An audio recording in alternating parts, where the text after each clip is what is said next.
This part of my story right here. I'm a young refugee from Liberia.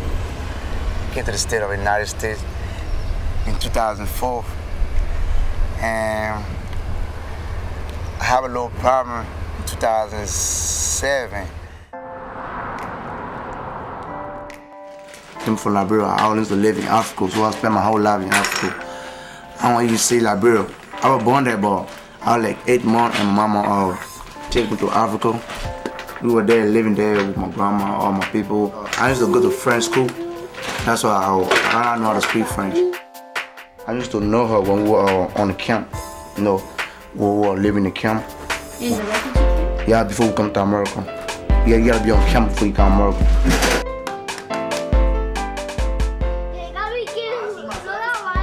What is your son's name? Baby. Probably like 7 or 8 sometimes, and she bring me here. And I take him to school in the morning. I gotta take him to school and go catch my bus, and his mama be picking me up. When I be like 20 or no 21, yeah, I'm gonna go to college. I'm gonna get money and take him back to my people, and probably to my people that can see him in Africa and bring him back. That's how I want to do. That's my hope.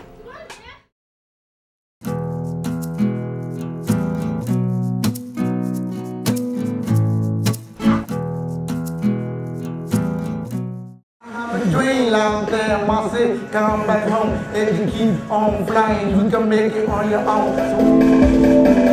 But what can you do? I learned a lesson for you. You got to keep flying through your dream, push on through. And things can change in the day to day. Just look at the difference, what little what you can make. Share my story in my dreams. That one day we might live in peace. Cause all the world is just one big dream, big dream, big dream, big. The police called me that Jion get arrested. So I asked them what Jion do before he get arrested. So they tell me that he raped the girl. We don't know who signed the paper, but we asked the girl, she said she don't know, or she don't do that. We asked the grandmother, and the grandmother also said she don't press charges on Jion. So we don't know who do that. We're confused also. It's hard for them to understand. Junior and the girl were girlfriend, boyfriend in Liberia. They lived together, the family lived together.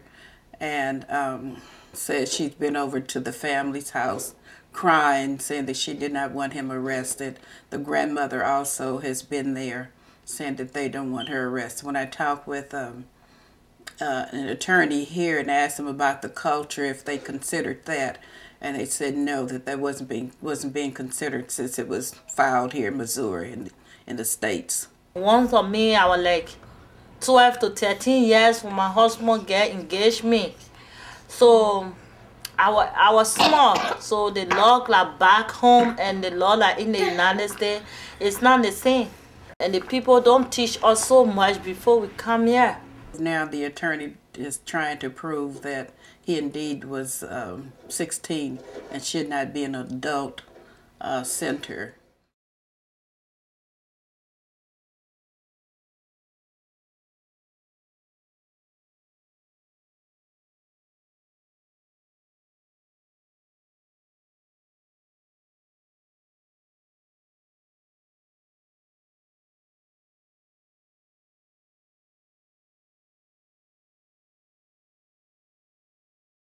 It is hard to see a young man who is wanting to begin caring for his son to be removed and then held for so long without really an appearance of diligence on the part of the state to look into, how old is this young man really?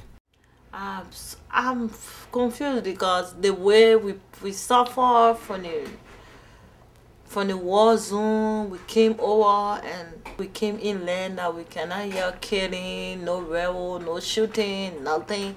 So we're happy, but right now I feel discouraged because among my brother, one person already left from us, so I don't know the reason why we're coming in the United States to lose Junior. So I don't know that. It makes me really sad to know what happened to Junior pretty much immediately after our show. You know, he was taken to prison, and it's so devastating because he is one of these members that I've been working with for 2.5 years. I've seen him go through a huge change, just coming out of his shell and being more of himself and putting energy into things. I hope that he still took something from that. I just hope that the work that he did wasn't overshadowed by this glitch in the justice system where he's been in jail for 9 months, and now that's a pretty serious experience. So I hope they let him out soon and that he can get on with his life and continue to create and be artistic and find a niche for himself in society.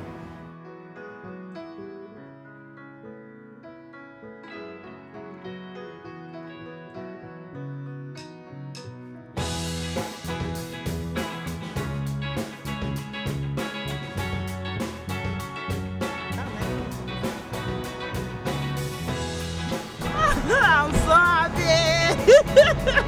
Hey, see the outside world now. Superstar! Superstar! Yeah! It's my first time in life for me ever being sent in jail. Like sitting on more people who older than me, who can hurt me, who can take control of me, At the same time, I learn better when I get out. I learn how to care of myself, and I learn how to never want to go back there again. It was the point that I don't ever want to go back to jail no more in my life, no more.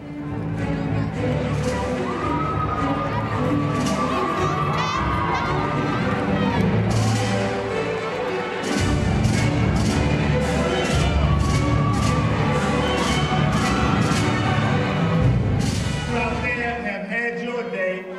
It's their time right now.